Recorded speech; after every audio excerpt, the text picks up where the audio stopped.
Hello पिलामाने welcome back to our YouTube channel. पिलामाने मु आज दशम श्रेणी जीवविज्ञान बहिर प्रथम चैप्टर पोषण पाठर आज क्वेश्चन आंसर डिस्कसन करी। पिलामाने मु 1 ठू 5 नंबर पर्यंत तुम मानकर क्वेश्चन आंसर डिस्कसन करिछि। जो माने देखिन मो चैनल को जाई देखि परिबो। आज मु 6 7 8 9 10 11 और 12 एतिकी नंबर क्वेश्चन आंसर डिस्कसन करी। तो चलो देखिबा। 6 नंबर प्रश्न देला पाकनली सह जड़ित ग्रंथि गुड़िकर नाम और कार्य लेख। तो चलो आर आंसर देकी पिला माने तमे माने टेबुल अनुसार लिखिपर जहाद्वारा तुमको पढ़ा सुविधा हम। प्रथम देदेव पाकनली सह जड़ित ग्रंथिर नाम, सेकेंड रे अवस्थान, थर्ड रे संख्या, फोर्थ रे कार्य। प्रथम देल लाल ग्रंथि, अवस्थान केउटी अछि पाटी और मुख गौहर रे, संख्या केतुटी 3 जोड़ा, आर कार्य कौन खाद्य को पिचुल और मंड परी करिथाए। आ सेकेंड कार्य कौन टायालिन मंड को माल्टोज रे परिणत करे। पुणी सेकेंड रे लिखिब पाकस्थली अंतः आच्छादन ग्रंथि, अवस्थान पाकस्थली, आ संख्या किछि नाही। आ कार्य लिखिब पेप्सिन पुष्टिसार जातीय खाद्य को सरल प्रोटीओज और पेप्टोन रे परिणत करे। पुणी सेकेंड पॉइंट लिखिब लवणाम्ल क्षतिकारक बैक्टेरिया को मारी थाए।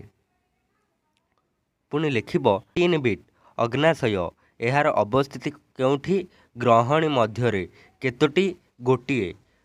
कार्य कौन 1 नंबर ऑप्शन देव अग्नाशय रसरे विभिन्न प्रकार एंजाइम और सोडियम हाइड्रोजेन कार्बोनेट जातीय क्षार अम्लीय खाद्य को क्षारीय करे। सेकेंड बिट लिखिब एंजाइम मानक द्वारा खाद्य विघटित होई सरल खाद्य रे परिणत हुए।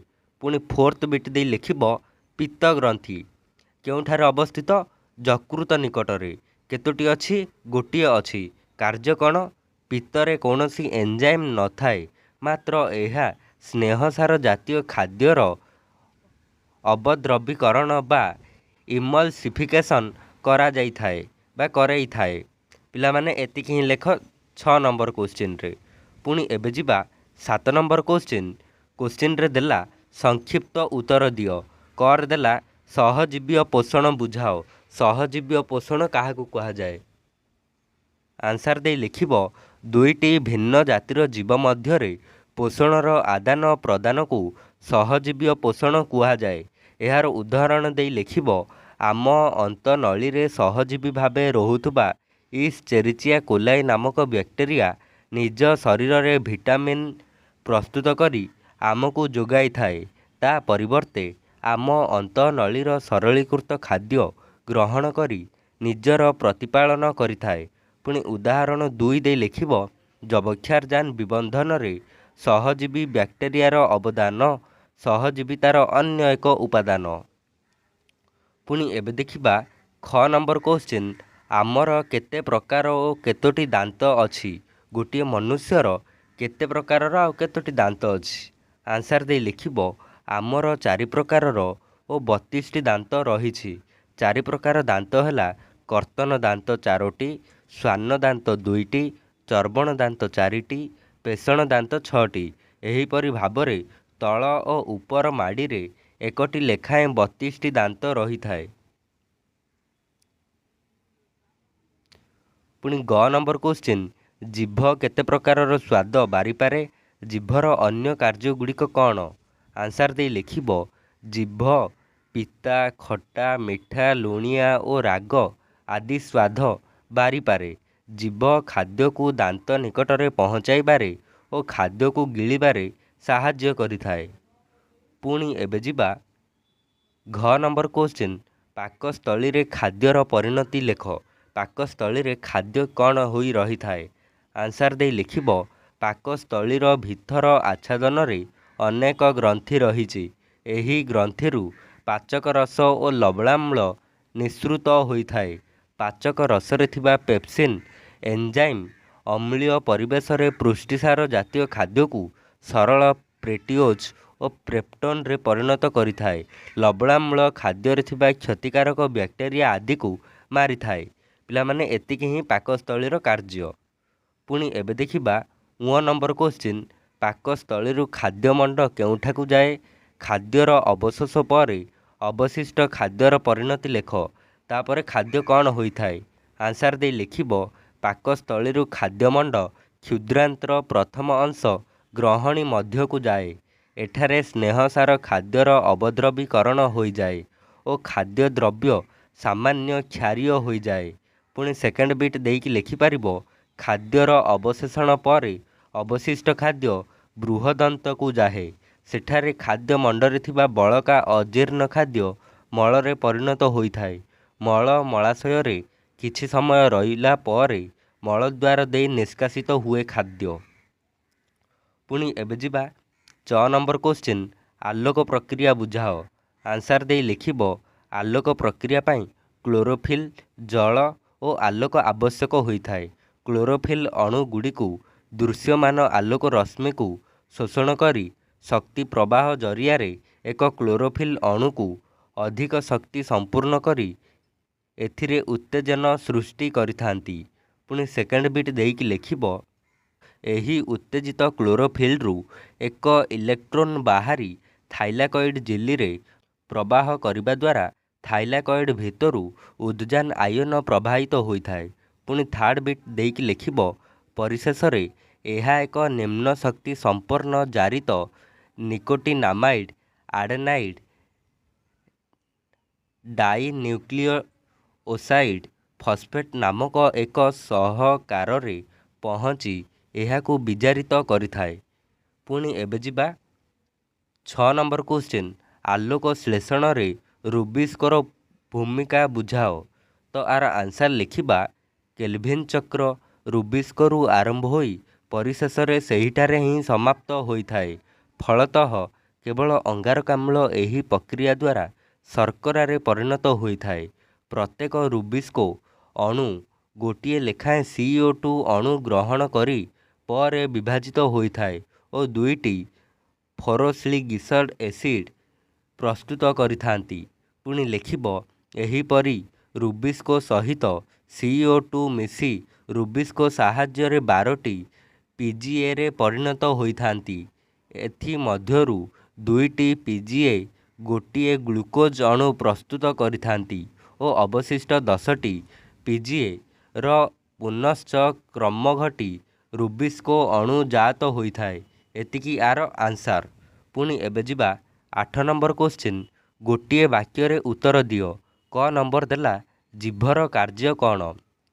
ପିଲାମାନେ ଆମେ 7 ନମ୍ବର ପ୍ରଶ୍ନରେ ମଧ୍ୟ ପଢ଼ିଥିଲେ ଜିଭର କାର୍ଯ୍ୟ କ'ଣ।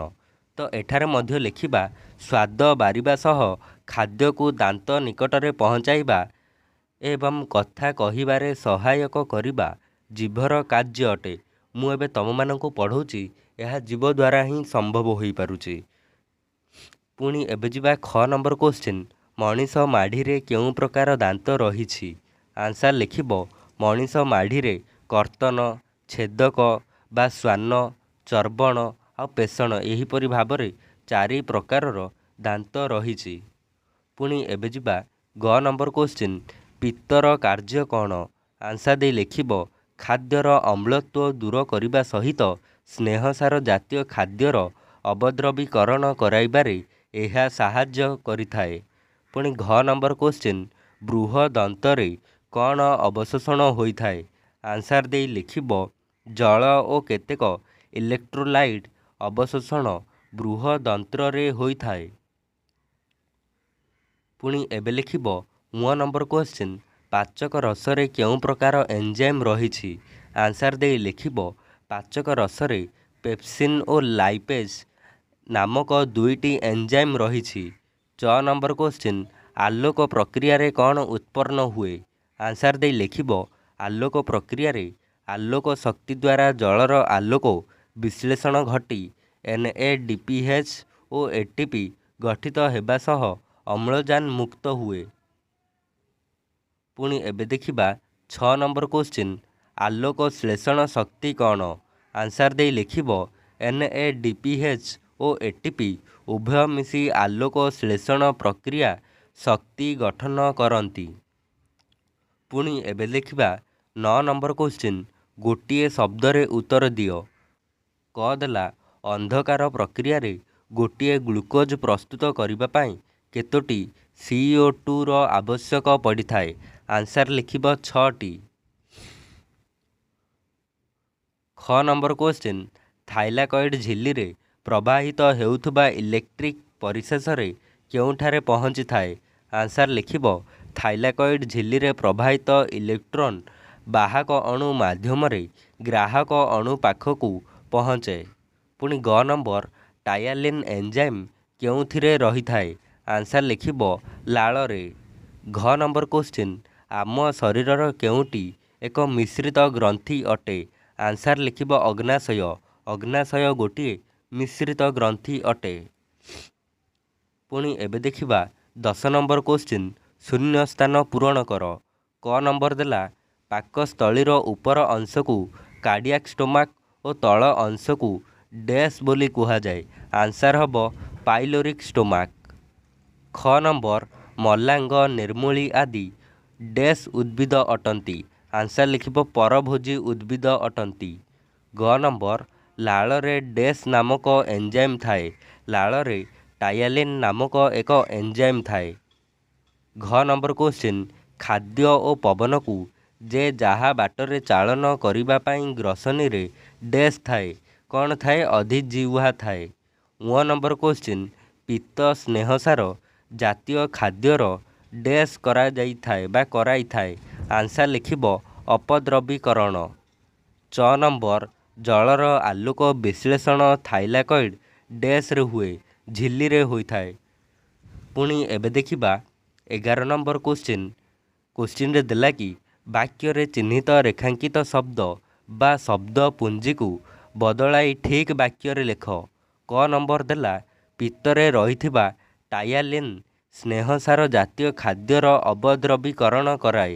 ଆନ୍ସାର ଦେଇ ଲେଖିବ ପିତ୍ତରେ ରହିଥିବା ପିତ୍ତ ଲବଣ ସ୍ନେହସାର ଜାତୀୟ ଖାଦ୍ୟର ଅବଦ୍ରବୀକରଣ କରାଏ। ପୁଣି ଖ ନମ୍ବର କ୍ୱେଶ୍ଚିନ୍। ମଣିଷର ପ୍ରତି ମାଢ଼ିରେ 2ଟି କର୍ତ୍ତନ ଦାନ୍ତ ରହିଛି? ଆନ୍ସାର ଦେଇ ଲେଖିବ ମଣିଷର ପ୍ରତି ମାଢ଼ିରେ 4ଟି କର୍ତ୍ତନ ଦାନ୍ତ ରହିଛି। ଗ ନମ୍ବର କ୍ୱେଶ୍ଚିନ୍। ଯେଉଁ ପରଭୋଜୀ ମୃତ ଗଳିତ ପଚାସଢ଼ା ଉଦ୍ଭିଦ ବା ପ୍ରାଣୀରୁ ଖାଦ୍ୟ ସଂଗ୍ରହ କରି ନିଜର ପୁଷ୍ଟି ସାଧନ କରିଥାନ୍ତି ସେମାନଙ୍କୁ ପରଭୋଜୀ କୁହାଯାଏ? ଆର ଆନ୍ସାର ହେବ ଯେଉଁ ପରଭୋଜୀ ମୃତ ଗଳିତ ପଚାସଢ଼ା ଉଦ୍ଭିଦ ବା ପ୍ରାଣୀରୁ ଖାଦ୍ୟ ସଂଗ୍ରହ କରି ନିଜର ପୁଷ୍ଟି ସାଧନ କରିଥାନ୍ତି ସେମାନଙ୍କୁ ମୃତପଜୀବୀ କୁହାଯାଏ। ମୃତପଜୀବୀ ବୀଜାଣୁ କୁହାଯାଏ। ପୁଣି ଏବେ ଦେଖିବା ଘ ନମ୍ବର କ୍ୱେଶ୍ଚିନ୍। ପ୍ଲାସ୍ମୋଡ଼ିୟମ୍ ଏକ ବାହ୍ୟ ପରଜୀବୀ? ଆନ୍ସାର ଦେଇ ଲେଖିବ ପ୍ଲାସ୍ମୋଡ଼ିୟମ୍ ଏକ ଅନ୍ତଃ ପରଜୀବୀ। ପୁଣି ଏବେ ଦେଖିବା last number question 12 number question. ପ୍ରଶ୍ନ ଦେଲା ପ୍ରଥମ 2ଟି ଶବ୍ଦର ସମ୍ପର୍କକୁ ଦେଖି ତୃତୀୟ ସହ ସମ୍ପର୍କିତ ଶବ୍ଦ କ'ଣ ହେବ ଲେଖ। ପ୍ରଥମ କ ନମ୍ବର ଦେଲା ଗ୍ଲୁକୋଜ୍ ଶ୍ୱେତସାର ଏମିନୋ ଏସିଡ୍ ପୁଷ୍ଟିସାର। ଖ ଦେଲା ପ୍ଲାସ୍ମୋଡ଼ିୟମ୍ ଅନ୍ତଃ ପରଜୀବୀ ଉକୁଣି ବାହ୍ୟ ପରଜୀବୀ। ଗ ନମ୍ବର ଖାଦ୍ୟ ନଳୀର ଦ୍ୱାର ଗଲେଟ୍ ଶ୍ୱାସନଳୀର ଦ୍ୱାର ଗ୍ଲଟିସ୍। ଘ ନମ୍ବର ଗ୍ଲାଇକୋଲିସମ୍ କୋଷଜୀବକ ସାଇଟ୍ରିକ୍ ଅମ୍ଳଚକ୍ର ମାଇଟୋକଣ୍ଡ୍ରିଆ। ପିଲାମାନେ ଆଜିର ଭିଡ଼ିଓରେ ଏତିକି ହିଁ ଥିଲା। ଯଦି ଭିଡ଼ିଓଟି ଭଲ ଲାଗେ ତାହେଲେ ଲାଇକ୍ ସେୟାର ସବସ୍କ୍ରାଇବ୍ କରିବ। ରହୁଛି ଧନ୍ୟବାଦ।